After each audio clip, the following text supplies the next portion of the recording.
என்ன ஆச்சுன்னு பார்த்தீங்கன்னா, நம்ம நடந்துட்டு வரும்போது நம்ம கையில் வந்து ஆடு வந்து பார்த்திங்கன்னா மேய்ச்சிட்டு வருவாங்க.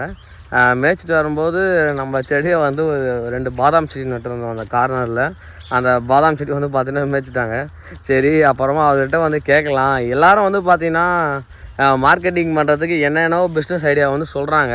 அது என்னென்ன ஐடியான்னு பார்த்திங்கன்னா, இந்த ஆடு வச்சா மாடு வச்சா வந்து பார்த்திங்கன்னா நல்லா ப்ராஃபிட் வரும் அப்படின்ற மாதிரி சொல்கிறாங்க. அதுக்கான ஒரு ஆடு வளர்க்குறவங்ககிட்டே வந்து பார்த்திங்கன்னா நம்ம போய் கேட்டிருக்கோம். அது எந்தளவு வந்து ப்ராஃபிட் ஆகுதா லாஸ் ஆகுதான்னு சொல்லிட்டு.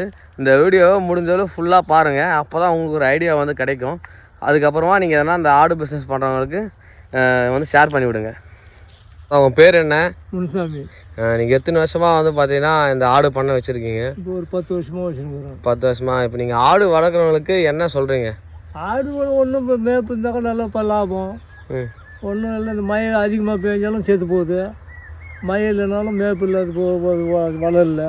இப்படி தான் லோன் பண்ணுக்கிறோம். வேலை வெட்டி இல்லாததுக்கு இதை கட்டினி ஆயுதுன்னுக்குறோம். இல்லைனாக்கா ஒன்றும் கிடையாது. இப்போ நிறைய பேர் ஆடு வளர்த்தா வந்து பார்த்தீங்கன்னா நல்ல லாபம் வரும் அப்படின்ற மாதிரிலாம் சொல்கிறாங்க இல்லையா? அது வரும். அதுனா இப்போ போட்டுச்சுன்னா வரும். மழை சீசனில் போட்டுச்சுன்னா சேர்த்து போகுதுங்க. இதுக்கு எதனா வந்து பார்த்தீங்கன்னா எப்படியா சொல்கிறேன்னா, உங்களோட மக்களுக்கு வந்து நீங்கள் என்ன சொல்கிறீங்க? ஆடு வளர்க்க இப்போ புதுசாக வந்து நிறைய பேர் வந்து பார்த்தோன்னா ஆட்டு பண்ணை வைக்கிறோன்னு ஒரு நிறைய ஆர்வத்தில் வந்து ஆட்டு பண்ணை வைக்கிறாங்க. அவங்க வைக்கிறவங்களுக்கு நீங்கள் என்ன ஒரு இப்படி பண்ணால் நல்லாயிருக்கும் உங்களோட ஐடியா ஏதாச்சும் இருக்குமா? நல்ல வளர்ப்பில் இது நம்ம வளர்க்குற பொறுத்துக்குது. வளர்க்குற பொறுத்து நம்ம அதுக்கு கண்காணிப்பு இல்லைனாக்கா அது கை கொடுக்காது. வேறு எது மாதிரி ஆடு வளர்த்தா வந்து பார்த்தீங்கன்னா நல்ல காசு வரும்? அது அந்த நெல்லூர் ஆடுங்க விற்றா நல்ல காசு. நெல்லூர் ஆடு. இப்போ நம்ம சைடு வந்து நம்ம ராணிப்பேட்டை சர்க்கிளில் எது மாதிரி ஆடு நிறைய பேர் வளர்க்குறாங்க? இந்த மாதிரி நாட்டு ஆடு தான். நாட்டு ஆடு தான். நம்ம ஏரியாவில் வந்து பார்த்தீங்கன்னா நாட்டு ஆடு தான். இப்போ வெளி ஏரியாவை வந்து நம்ம வாங்கிட்டு வந்து இது பண்ணோம்னா நல்ல லாபம். நீங்கள் எத்தனை ஆடு வச்சுருக்கீங்க? இது ஒரு 20 ஆடு. 20 ஆடு. நீங்கள் எதனா விற்கிற மாதிரி இருக்கீங்களா ஆடு? எதுவும் இல்லை. இப்போ எதுவும் இல்லையா? ஒரு இது விற்றுட்டேன். மினிமம் வந்து பார்த்தீங்கன்னா ஒரு ஆடு எந்த ரேஞ்சில் நீங்கள் விற்பீங்க? இல்லை ஒரு 6000 7000 8000. அவ்வளோதான். அதோட உழைப்பு எத்தனை மாதம் இருக்கும்? இது 10 மாதம் 11 மாதம் வருஷத்துமா ஆகி போகுது. ஒரு வருஷம் கூட ஆகிடும். ஒரு வருஷம் கூட ஆகிடும்.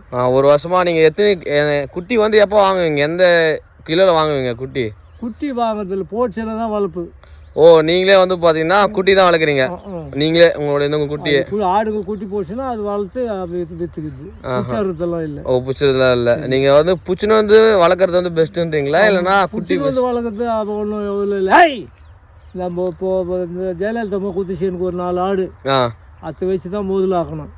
முதல்ல அந்த 4 ஆடு வச்சு இப்போ எத்தனை ஆடு வச்சிருக்கீங்க? 20 ஆடு இருக்குது. 20 ஆடு. அந்த குட்டியிலே வந்து பார்த்தீங்கன்னா வளர்த்து வந்துருக்குது. கடை குட்டிங்களும் விற்றுக்கிறோம். பொட்டை குட்டிங்களும் மேய்ச்சின்னு போயிடும். ஆனால் நான் வந்து பார்த்தீங்கன்னா ஸ்டார்டிங் வந்து அந்த குட்டியிலேருந்து எத்தனை மாதம் ஆகும் ஒரு ஆடு வளர?